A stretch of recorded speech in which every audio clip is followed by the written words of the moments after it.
Hello everyone, welcome back to Spararia YouTube channel. Okay guys, so in this video I would like to share you a tutorial on how to split screen on Samsung Galaxy A25. Okay guys, so if you have needs in two application at once or at the same time that cannot be skipped one of them, then now you can run both of them at once on the screen guys. You can do a split screen. And how to do that is very easy. Okay, first you can go to apps that you want to split, and then you can click the icon on the top, and then you can click open in the split screen view.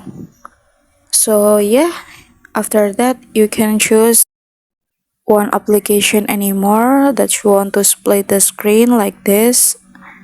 So here's the view of split screen guys. And if you want to replace the application, you can go back and then you can do the same method that I was tell you before. You can click the icon application on the top and then open in the split screen view, and you can choose another application like this. So here's the tutorial on how to split screen on Samsung Galaxy A25, and don't forget to subscribe to our YouTube channel and get notified from it so you don't miss another interesting video from this channel. Alright guys, thank you so much for watching.